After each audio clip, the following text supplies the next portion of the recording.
Tuhan selalu ku nantikan.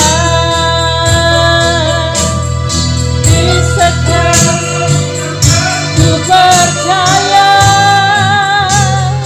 dengan sayapmu ku akan di tengah badai hidup. Ku tak menyerah, Kau kekuatan dan perlindungan bagiku. Pertolonganmu di tempat maha tinggi. Ku mengangkat tanganku, aku berserah. Kau ku nantikan,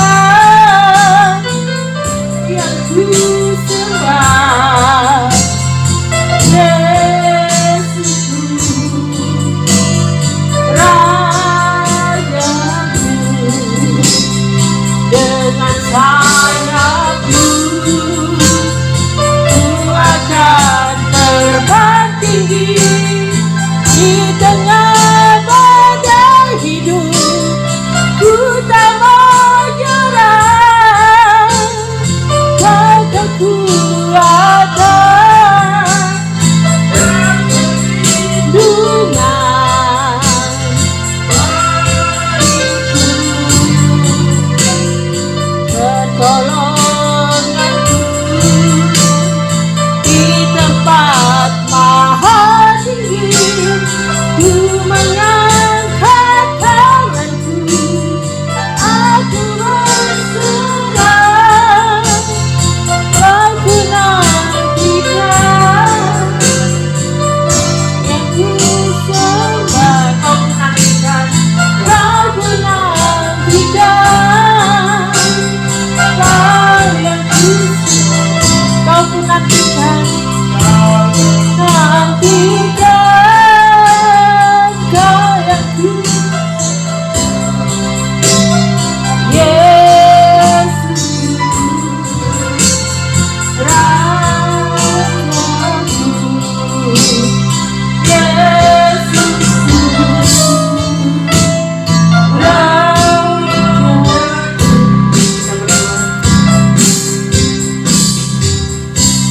Benar ya Tuhan, Engkaulah yang kami nantikan untuk kedatangan-Mu kepada kami, untuk menjemput mempelai-pelai-Mu Tuhan. Oleh sebab itu Bapa, berikan kami hati untuk mendengarkan firman Tuhan, agar kami duduk diam mendengarkan firman-Mu di dalam nama Yesus Tuhan. Kami percaya sehingga memberi kekuatan baru kepada kami. Puji nama-Mu kami mengucap syukur. Amin. Shalom.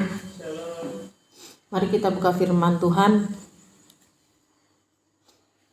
1 Timotius pasal 4 ayat 1 sampai 10. Kita panggil berdiri membaca firman Tuhan. Kita baca sama-sama. Tugas Timotius dalam menghadapi pengajar sesat. Tetapi Roh dengan tegas mengatakan bahwa di waktu-waktu kemudian ada orang yang akan murtad, lalu mengikuti roh-roh penyesat dan ajaran setan-setan. Ayat 2. Oleh tipu daya pendusta-pendusta yang hati nuraninya memakai cap mereka. Ayat 3. Mereka itu melarang orang kawin, melarang orang makan makanan yang diciptakan Allah, supaya dengan pengucapan syukur dimakan oleh orang yang percaya dan yang telah mengenal kebenaran. Ayat 4. Karena semua yang diciptakan Allah itu baik, dan suatu pun tidak ada yang haram jika diterima dengan ucapan syukur. Ayat 5. Sebab semuanya itu dikuduskan oleh firman Allah dan oleh doa. Ayat 6. Dengan selalu mengingatkan hal-hal itu pada saudara-saudara kita, engkau akan menjadi seorang pelayan Kristus Yesus yang baik, terdidik dalam soal-soal pokok iman kita di dalam ajaran sehat yang telah kau ikuti selama ini. Ayat 7. Tetapi jauhilah tahayul dan dongeng nenek-nenek tua latihlah dirimu beribadah. Badani terbatas gunanya, tetapi ibadah itu berguna dalam segala hal karena mengandung janji baik untuk hidup ini maupun hidup untuk yang akan datang. Ayat 9, perkataan ini benar dan patut diterima sepenuhnya. Ayat 10, itulah sebabnya kita berjerih payah dan berjuang karena kita menaruh pengharapan kita kepada Allah yang hidup, juru selamat semua manusia, terutama mereka yang percaya. Akan duduk jemaat dikasih oleh Tuhan, pagi hari ini kita diingatkan kembali bahwa kita sedang masuk tentang zaman akhir. Kita sedang masuk persiapan kedatangan Tuhan menjemput mempelai-pelai Kristus. Oleh sebab itu, kita yang masih ada tugas di dunia ini, kita selesaikan tugas kita dengan baik. Firman Tuhan katakan kepada kita bahwa di akhir zaman ini akan banyak pengajaran-pengajaran yang sesat, yang palsu, mengikuti roh-roh tipu daya, roh-roh setan-setan atau ajaran setan-setan. Firman Tuhan katakan bahkan mereka memakai keinginan mereka sendiri. Jadi mereka itu memiliki aturan yang mereka buat sendiri, dan firman Tuhan katakan jelas bahwa mereka juga melarang orang ini dan itu tetapi menurut keinginan sendiri. Ya, disinilah kita belajar ya bahwa ajaran itu ada. Di akhir zaman ini sudah semakin banyak ajaran-ajaran yang menyesatkan. Oleh sebab itu anak-anak Tuhan kita dimanapun, mari kita lebih peka karena kedatangan Tuhan semakin dekat. Yang sangat menyedihkan, banyak orang tidak percaya kalau Tuhan akan datang. Banyak orang yang tidak percaya, tidak yakin bahwa Tuhan akan datang. Inilah pengenapan akhir zaman, bahwa banyak orang sudah disesatkan di dalam imannya, di dalam pemikirannya, sehingga mereka tidak percaya dan tidak yakin, sehingga mereka masih melakukan dosa sampai hari ini. Mereka masih berbuat hal-hal yang tidak disukai oleh Tuhan.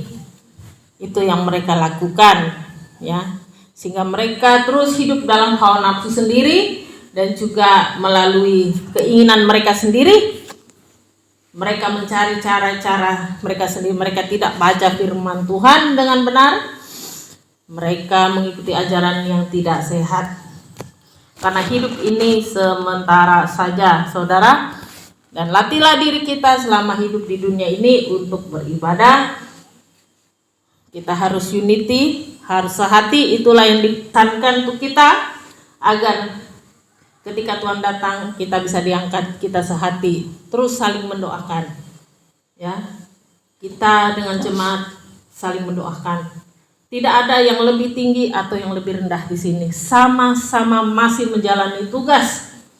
Tugas itu bukan hanya tugas pekerjaan, tetapi tugas secara rohani juga. Ya, bagaimana kita diperlengkapi Tuhan. Firman Tuhan katakan bahwa latihan badani terbatas gunanya, tetapi ibadah berguna dalam segala hal karena mengandung janji untuk hidup ini maupun hidup yang akan datang. Karena hidup saudara bukan hanya di bumi ini saja, tapi akan datang kekekalan yang Tuhan janjikan di kerajaan surga. Makanya selama ada waktu, kita doa bersama, kita ibadah. Kadang iblis suka bilang di pikiran kita, di hati kita, gak ada gunanya lu ibadah, gak ada gunanya lu berdoa. Hai iblis yang suka putar balik firman Tuhan, dipatahkan dalam nama Yesus. Kenapa? Karena iblis tidak suka orang semakin dekat dengan Tuhan. Karena firman Tuhan katakan bahwa terbatas, kalau latihan badani itu ada masanya selesai. Tapi kalau rohani itu akan terus, itu yang kita bawa. Karena yang kita akan bawa pulang nanti hanya iman kepada Yesus Kristus. Kembali lagi, keyakinan kita pribadi lewat pribadi. Banyak orang Kristen di dunia ini, tetapi mereka banyak tidak peka melihat zaman ini. Mereka tidak tahu antikris ada di depan mata. Mereka tidak tahu atau mungkin tidak mau tahu. Yang penting saya hidup-hidup saja, saya mati-mati saja. Yang kita orang Kristen diajarkan untuk peka segala sesuatu. Mungkin ada yang peka tetapi bisa dihitung. Ibaratnya namanya kita pelayanan ini, ya, orang bisa lihat rupa pelayanan, tetapi hati tidak ada yang tahu, hanya Tuhan yang tahu.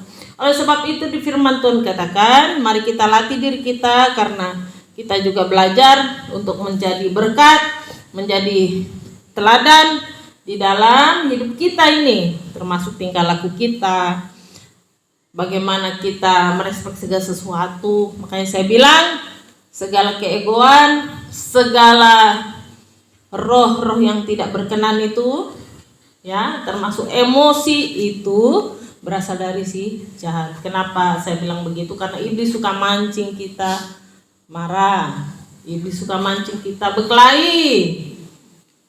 Tuhan udah mau datang, kita masih begitu anak-anak sekali secara rohani. Kita belajar semakin giat dalam pekerjaan Tuhan, semakin rajin mencari Tuhan, semakin saling mendoakan. Apa yang jadi pergumulan kita doakan terus menerus sampai Tuhan jawab. Sekarang kita sedang persiapkan kedatangan Tuhan. Bagaimana mempelai, latih diri kita beribadah, latih diri kita unity untuk sehati. Karena sehati itu butuh latihan. Bukan hanya tugas di sekolah, butuh latihan. Bukan hanya sehati, bukan hanya satu tim pekerjaan sehati, tetapi dalam pelayanan belajar untuk sehati, belajar untuk lebih lagi mendekatkan diri kita kepada Tuhan. Karena Tuhan sudah mau datang semakin dekat, kita akan melihat kalau kita setia, kalau kita unity sehati, kita akan lihat mujizat Tuhan di tengah-tengah ketidakmungkinan di dunia ini. Makanya ada lagu bilang, bagi Tuhan tak ada yang mustahil, bagi Tuhan tak ada yang tak mungkin, mujizatnya disediakan bagiku, ku diangkat dan dipulihkannya. Amin. Kalau kita mau lihat, terus melatih diri kita, jangan paksa Tuhan untuk menghajar kita dulu baru kita bertobat. Karena kita ini diciptakan jadi orang yang penurut, bukan bebal hati. Yang suka bebal hati, yang suka serong hatinya, itu kadang iblis goda sehingga kita tidak lagi menuruti koridor Tuhan. Kita meliuk-liuk, kita sesuka hati, akhirnya kita sendiri yang rugi, saudara. Iblis suka bilang di hati kita, ngapain kita ini sembahyang, ngapain kita sehati, diri sendiri aja cukup. Saudara, kita diciptakan jadi berkat, kita diciptakan kita bersosialisasi dengan masyarakat, kita diciptakan jadi makhluk sosial yang lingkungan kita belajar peka akan kedatangan Tuhan segala sesuatu. Karena hidupmu bukan diri kita lagi, tapi Kristus yang hidup dalam diri kita, yang maha kasih, maha peduli, maha segala sesuatu. Makanya tampilkan Kristus dalam hati kita, terus melekat dengan Tuhan, semakin berlomba-lomba, makin rajin mencari Tuhan. Apalagi pesan-pesan Tuhan sudah turun di akhir zaman ini. Sudah banyak nubuatan-nubuatan yang kita lihat terjadi. Di mana-mana terjadi bencana, gempa, di mana-mana terjadi peristiwa-peristiwa kejahatan merajalela. Suami bunuh istri, istri bunuh suami, anak dibunuh oleh orang tua. Apa yang terjadi? Mereka menjadi pasukan-pasukan iblis karena mengundang itu dalam hati dan pikiran mereka. Karena hidup mereka sesuka hati mereka sendiri, tidak mencari Tuhan dengan sungguh-sungguh. Kenapa saya bilang? Karena hal-hal ini terjadi di dunia ini. Orang semakin terjadi kejam, mutilasi dulu mungkin hanya 1-2 orang, sekarang banyak orang mutilasi orang, dibuang ke hutan.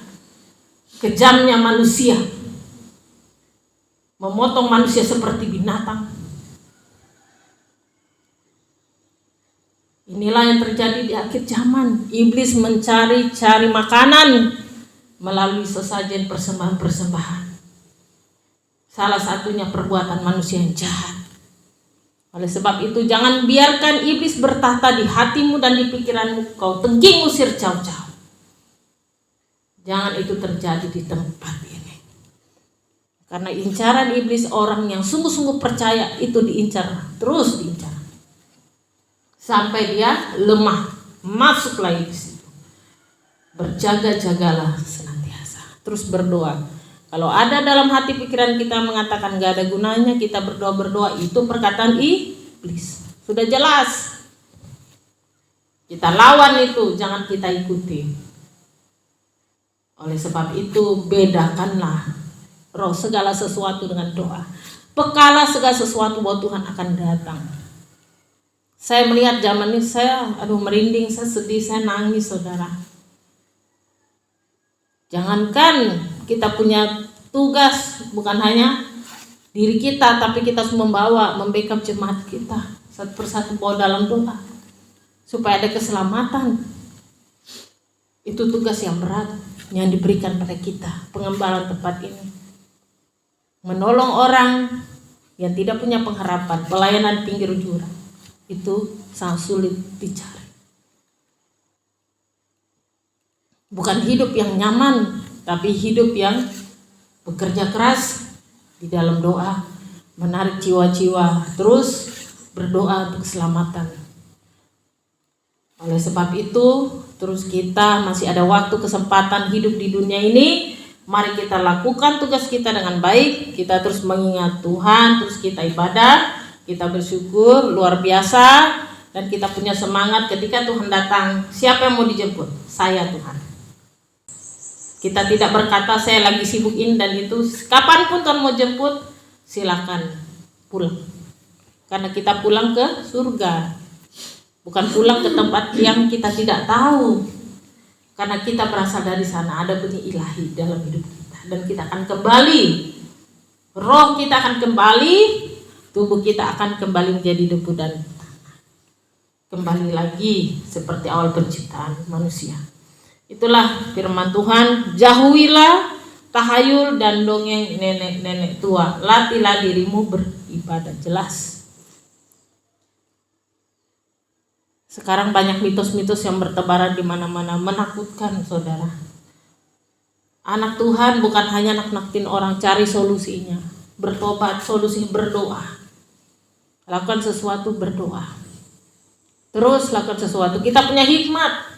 Kita lihat waktu, jam sekian saya harus ini, jam sekian harus ini. Begitu.